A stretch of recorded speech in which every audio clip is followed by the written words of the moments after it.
పెడుతున్నాను. Date is going to announce soon. ఇలా మాట్లాడటం అనేది law of the land accept చేయదు.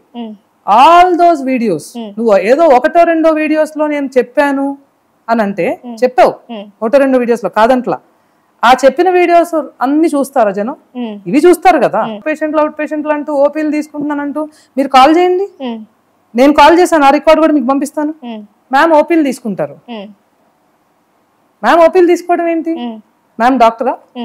నువ్వు అందరికీ ఆ ఇల్యూజన్ ఎందుకు క్రియేట్ చేస్తున్నావు? ఇది మోస్ట్ ఇంపార్టెంట్ పాయింట్. ఇది కాక ఇన్ని జరిగాయి కాబట్టి ఇంకో విషయం కూడా, తను వాళ్ళు పెట్టిన దాందే మేము పీడిఎఫ్ తీసాము, ఆ లింక్స్ కూడా సేవ్ చేసి పెట్టాం. అందులో తను చెప్పిన విషయం ఏంటంటే BSc and MSc time lines. ఆ యూనివర్సిటీ అది ఇంకో కథ. 2015 to 2018 BSc from Sangai international university. 2021 to 2023 MSc from the same Sangai international university.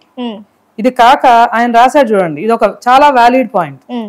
Singer మనోను వాడిన తప్పుడు నెరేటివ్ అని 4వ పాయింట్లో రాశాడు చూడండి. వినీలా ఒక రీల్లో సింగర్ మనో గారికి యువర్ పిల్లలు పిడుగులు షో నేను మాస్టర్స్ బ్రేక్ లో వింటూ ఉంటానని చెప్పారు. మాస్టర్స్ అప్పుడు నా బ్రేక్ లో నేను రిలాక్సేషన్ కోసం పిల్లలు పిడుగులు అని కొట్టేదాన్ని.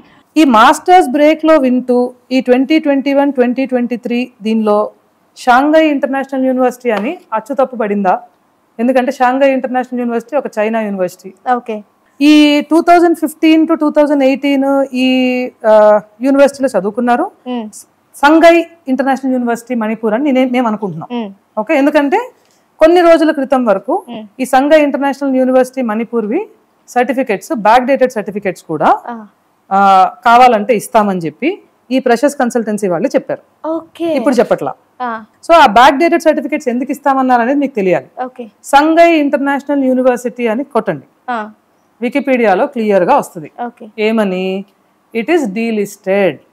యూజీసీ వాళ్ళు దానికి కారణాలు ఏం సైట్ చేశారంటే 2015 లో ఇది మొదలైంది, అంటే ఏ ఇయర్ లో వినీలా గారు డిగ్రీ క్లెయిమ్ చేస్తున్నారో బిఎస్సి అప్పుడే మొదలైంది. 2015 to 2018 2018 బిఎస్సి అన్నారు, 2021, 2023 ఎంఎస్సి అన్నారు. ఈ ఎంఎస్సి చేసిన ఇయర్ అయిపోగానే యూజీసీ వాళ్ళు దాన్ని బ్లాక్ లిస్ట్ చేశారు. అంటే ఆ యూనివర్సిటీ డిగ్రీ యూనివర్సిటీ వ్యాలిడే కాదు, యూజీసీ రికగ్నైజ్డ్ కాదు, తీసేశారు వాళ్ళ లిస్ట్ లోంచి యూనివర్సిటీని. సో ఆ యూనివర్సిటీ జనరల్ గా ఈ ఫ్రాడ్ అంతా కూడా మీరు ఈ ఫ్రాడ్ జరుగుతున్న ఎవరినైనా మీరు కనుక్కోండి, including the legal authorities. Usually ఇలాంటి యూనివర్సిటీ స్థాపించేదే డబ్బులు చేసుకుని ఐపీఎల్ పెట్టేయడానికి.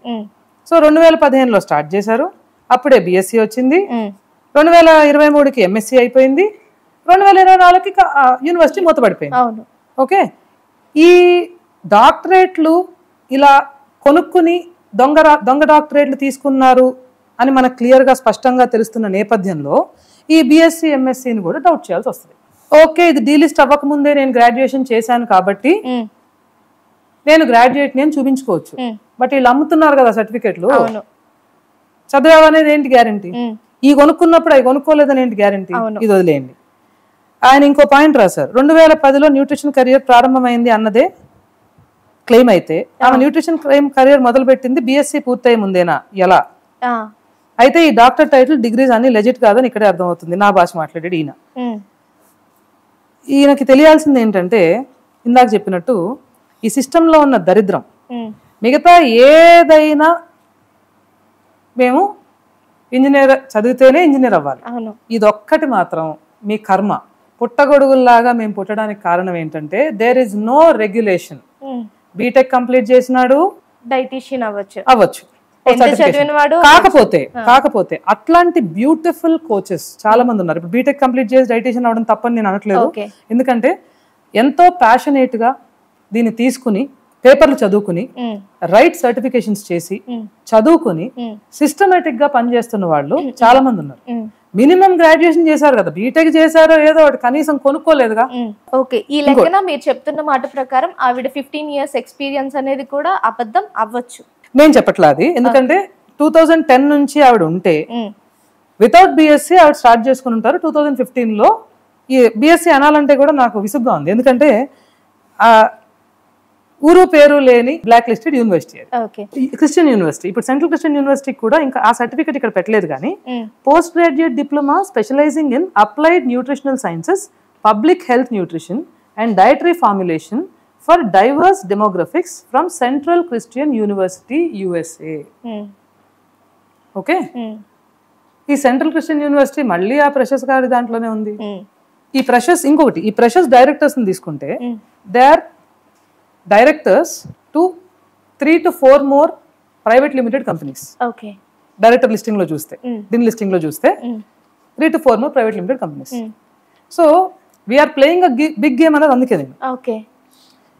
ఇప్పుడు వీళ్ళు ఎక్కడి నుంచి ఎలా మిమ్మల్ని నన్ను విమెన్ కాబట్టి ఏ రకంగా దొంగ దెబ్బ తీస్తారు, ఏం మాట్లాడతారు, ఎలా చేస్తారు అనేది మనకు తెలియదు.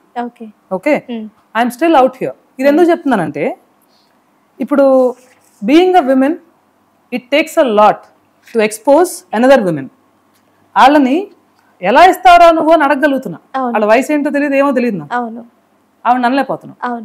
ఎందుకంటే యాజ్ విమెన్ అసలు మేము బయటకు వచ్చి ఏ విధంగా పని చేయాలన్నా it takes 4 times more energy than a man. But as women ఇంకొంచెం ఎక్కువ గ్రేస్ఫుల్ గా, ఇంకొంచెం ఎక్కువ, ఇంకా చాలా ఎక్కువ ఎంపతితో మమ్మల్ని మేము క్యారీ చేసుకోవాలి బయట, మనల్ని మనం ప్రెజెంట్ చేసుకోవాలి బయట. ఏంటిది డాక్టరేట్ అనేది ఇంత ఈజీనా? అంటే దానికి ఒక రెస్పెక్ట్ దానికి ఒక రెస్పెక్ట్ ఉంది నిజం చెప్పాలి అంటే. ఇంకా loose usage of technical terms. అసలు ఎంత లూజ్ యూసేజ్ అంటే ఇన్సులిన్ ఇస్ ఎనిమీ అంటారు. ఇన్సులిన్ ఇస్ ఎనిమీ ఏంటి, ఫ్రెండ్ ఏంటి? Insulin is a hormone like any other hormone. అది లేనిదే నీకు అసలు బేసిక్ ఎనర్జీ ఉండదు బాడీకి. అదే కాదు అసలు ఎనీ హార్మోన్, అసలు ఇన్సులిన్ ఇస్ అన్ ఎనిమీ అని దన స్టేట్మెంట్ లేయటం. అలాగే ఏజినింగ్ అన్నారు, ఏజినింగ్ అంట. మీరు ఒకసారి గూగుల్ చేయండి, ఏజినింగ్ అనే పదం ఉంటదేమో. మీకు అర్థమైందా? చేయాల్సి ఉండదు, అర్థమైంది. ఏజినింగ్ అన్నారు. సో ఈ ఇంత ఇంగ్లీష్ ప్రొఫిషియన్సీతో ఈ పుస్తకాలు ఎలా రాశారు? సరే, వాళ్ళు హెల్ప్ చేసి రాశారు. మరి ఆ పుస్తకాలు రాయటము, ప్రతి విషయాన్ని ఎంతో బాహాటంగా ఎక్స్ప్రెస్ చేసుకుని పబ్లిసైజ్ చేసుకునే వినీల గారు తన సర్టిఫికేట్స్ ఎక్కడి నుంచి వచ్చాయి అనేది ఎందుకు చూపించలా? ఏ యూనివర్సిటీస్ అనేది ఎందుకు మెన్షన్ చేయాల? 2 యూనివర్సిటీస్ ఇచ్చాయన్నారు ఒక సీనియర్ జర్నలిస్ట్ తో జరిగిన ఇంటర్వ్యూలో. ఆ 2 యూనివర్సిటీస్ ని ఎందుకు చూపించలా? ఒకవేళ చాలా జెన్యూన్ గా